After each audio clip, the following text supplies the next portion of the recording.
Pastor గారు కూడా నరమాత్రుడే. అతని వలన మనకేమీ లభించదు. అతనిలో ఉండే ఆత్మదేవుడు మనతో మాట్లాడుతున్న కాపరికి వింటున్న మనందరికీ కూడా మేలు కలుగుద్ది. వాక్యానికి వద్దామండి. దయచేసి గ్రంథానికి రండి. యోహాను సువార్త 5వ అధ్యాయం తెరిచి ఉంచండి. 4 సువార్తలలో యేసుక్రీస్తు వారికి ప్రియమైన శిష్యుడు, యేసు రొమ్మున ఆనుకునేవాడని యోహానుకు పేరుంది. ప్రియమైన శిష్యుడు యోహాను యేసుక్రీస్తు వారి జీవితం సందేశం యోహాను సువార్తకు రాశాడు. ఆ యోహాను సువార్త 5వ అధ్యాయంలో ఉండే ఒక మాట చదువుకుందాం. జరిగిన చరిత్ర, ఒక సంఘటన జరిగింది బేతెస్దా కోనేటిలో. అక్కడ ఒక రోగి ఉన్నాడు. ఆ రోగిని బాగు చేశాడు ప్రభు. కానీ బాగు చేసి వాడిని గాలికి వదిలేసేయలేదు, కానీ వాడిని వెంబడించాడు యేసుక్రీస్తు వారు. నిన్ను బాగు చేసిన తర్వాత, నిన్ను మారుమనసు పుట్టించిన తర్వాత నిన్ను విడిచిపెట్టాడు. ఆయన నీ ఇంట్లో ఉంటాడు, నీ ఒంట్లో ఉంటాడు, నీ సంఘంలో ఉంటాడు, నీ వెంట ఉంటాడు. విడువడు, ఎడబాయాడు. యోహాను సువార్త 5వ అధ్యాయము 14-15 వాక్యాలు చదువుకుందాం. అటు తరువాత యేసు దేవాలయంలో వాని చూచి, ఇదిగో నీవు స్వస్థత పొందితివి, మరి ఎక్కువ కీడు నీకు కలుగకున్నట్టు ఇక నువ్వు పాపం చేయకుమని చెప్పగా, వాడు వెళ్ళి తను స్వస్థపరిచిన వాడు యేసు అని యూదులకు తెలియజెప్పాను. హల్లెలూయా. ఒక రోగి ఉన్నాడు. వాడు యెరూషలేములోనే ఉంటాడు, కానీ వాడికి స్వస్థత లేదు. దేవుని పట్టణమైనటువంటి యెరూషలేములో ఉంటాడు. వాడు ఒక ఇశ్రాయేలీయుడు, ఒక యూదుడే, ధర్మశాస్త్రాన్ని పాటిస్తున్నాడు, కానీ ఒంటి నిండా రోగమే. దయచేసి మన ఆ అధ్యాయాన్ని తర్వాత గృహానికి ఇళ్ళకి వెళ్ళిన తర్వాత ధ్యానం చేస్తే మనకు అర్థమవుద్ది. ఆ బేతెస్దా అనే కోనేటి దగ్గర వాక్యములు ఏముందంటే, వ్యాధిగ్రస్తులు, గుడ్డివారు, కుంటివారు, ఊచకాలు చేతులు గలవారు గుంపులుగా పడి ఉన్నారు. అయితే వారందరిలో వీడొక్కడున్నాడు. ఎంతోమంది, వందల మంది, వేల మంది గుడ్డోళ్ళు, కుంటోళ్ళు, గూనోళ్ళు, ఊచ చేతి గలవారు, పక్షవాతం గలవారు, రకరకాల జబ్బులు ఉన్నవారందరూ అక్కడ ఉన్నారు. ఒక కోనేటిలో నీళ్లు ఉన్నాయి. ఆ కోనేరు పేరు బేతెస్దా. బేతెస్దా అనే మాటకు హెబ్రీ భాషలో బేతెస్దా అంటారు. మన తెలుగు భాషలో కృపానిలయం, హౌస్ ఆఫ్ గ్రేస్. కృపానిలయం అంటే కృప ఉంది అక్కడ. సంఘము కూడా కోనేటితో సమానం.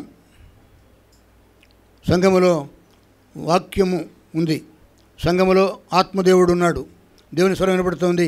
కోనేటిలో నీళ్లు ఉన్నట్టు, నీళ్లు లేకపోతే అది కోనేరు కాదు. ఎండిపోయి ఉంటే దాన్ని కోనేరు అనరు, నీళ్లుంటేనే కోనేరు. మన దేశంలో ప్రతి గుడి దగ్గర కోనేరు ఉంటుంది. కానీ అక్కడ యెరూషలేములో కూడా ఈ బేతెస్దా అనే స్థలము దేవాలయానికి కొంచెం దూరంలో ఉంది. గొర్రెల మార్గములో, గొర్రెల ద్వారం అని ఉంది అక్కడ. ఎందుకు గొర్రెల ద్వారం అంటే, అక్కడే యెహోవా దేవుని మందిరం ఉంది. ఆ మందిరంలో దేవునికి బలులు ఇస్తారు, గొర్రెల్ని బలులు ఇస్తారు. కాబట్టి ఆ గొర్రెలను తొలగిపోయడానికి అది ఒక మార్గం. దాన్ని గొర్రెల మార్గం అంటారు. అంటే ఆ గొర్రెల మార్గం గుండా గొర్రెలను తీసుకెళ్ళి దగ్గరలో ఉన్న దేవాలయంలో బలులు అర్పిస్తారు యెహోవా దేవునికి. అందుకని దాన్ని గొర్రెల ద్వారం అన్నారు, ద గేట్ ఆఫ్ షీప్. గొర్రెలను తీసుకునే ద్వారం.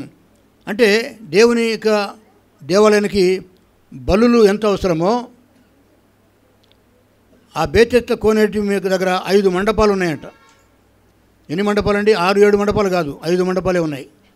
యేసుక్రీస్తు వారు ఎన్ని గాయాలు పొందాడండి? 5 గాయాలు పొందాడు. అంటే ఒక్కొక్క గాయం ఒక్కొక్క మండపం కింద మనం లెక్కేసుకోవాలి. బేతెస్దా అనేది కృపానిలయం అయితే అది సంఘము. ఆ సంఘములో వాక్యమైన నీరు ఉండాలి. ఆ సంఘములో పరిశుద్ధాత్మనే నూనె ఉండాలి. అది మండుతూ ఉండాలి, అందులో కృప ఉండాలి, అందులో దేవుని కార్యాలు జరుగుతూ ఉండాలి. అయితే ఆ బేతెస్దా అనేటువంటి మంచి అర్థం ఉన్నటువంటి దేవుని కార్యములు జరిగేటువంటి స్థలములో 5 మండపముల మీద ఎవరున్నారండి? గుడ్డివారు, కుంటివారు, రకరకాల రోగాలు గలవారు అక్కడ పడి ఉన్నారు. అందులో ఒకడు, 5వ వచనం చూడండి, అక్కడ 38 ఏళ్ల నుండి వ్యాధి గల ఒక మనుషుడు ఉండెను. యేసు వాడు పడి ఉండడం చూచి వాడు అప్పటికి బహుకాలం నుండి ఆ స్థితిలో ఉన్నాడని ఎరిగి మాట్లాడాడు. ఇదనైనా ఉన్న రోగులందరూ గుట్టలు గుట్టలు కూడా పడి ఉంటే అందులో ఒకడిని యేసయ్య గుర్తించాడు. వాడికి ఏ రోగం ఉందో వాడికి తెలియదు. అందరూ గుడ్డివారు. నువ్వు ఎవరే అంటే గుడ్డిని అంటాడు, నువ్వు ఎవరే అంటే నేను కుంటిని అంటాడు, లేక నీకేం జబ్బు ఉందంటే చెప్తాడు ఒక్కొక్కడు. వీడు చెప్పలేడు, ఎందుకంటే వీడి రోగం వీడికి తెలియదు. ఇది తెలియని రోగం. ఏమంటారంటే తెలియని రోగం ఏమంటారు? మాయ రోగం అంటారు కదా. వీడికి మాయ రోగం వచ్చిందిరా, వీడికి ఈ రోగం డాక్టర్లకు అందరూ అర్థం కాదు, వాడికి అర్థం కాదు. వీడి రోగం ఏంటో తెలియదు. అయితే యేసయ్య గుర్తించాడు. అక్కడ ఏం జరిగిందంటే ఆ కోనేరు ఇప్పటికీ ఉంది. యెరూషలేములో బెతెస్దా కోనేరు ఇప్పటికీ ఉంది. అయితే అప్పుడు కార్యాలు ఇప్పుడు జరగట్లా, ఎందుకంటే మనుషులు మారిపోయారు, మనుషులు పాడైపోయారు కాబట్టి దేవుడి కార్యాలు ఆగిపోయినాయి. కానీ సంఘాలలో దేవుని కార్యాలు జరుగుతూ ఉంటాయి. కోనేట్లో దేవుని పనులు ఆగిపోయినాయి, కానీ సంఘాలలో దేవుని కార్యం జరుగుతూ ఉంటుంది.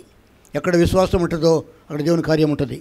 కనుక దయచేసి గమనించండి, ఇక్కడ ఆ కోనేటిలో నీరు ఉన్నాయి. ప్రతిసారి ఒక రోజులో అనేక సందర్భాలలో ఒక దేవదూత వచ్చి ఆ నీళ్ళను కదిలించినప్పుడు, ఆ నీళ్లు కదిలినప్పుడు గుర్తించి ఆ పడున్నటువంటి రోగులలో ఎవడైనా ఒకడు, ఎవడు ముందు మొట్టమొదటి ఎవడు దిగుతాడో ఆ నీళ్ళలోకి వాడు బాగుపడతాడు.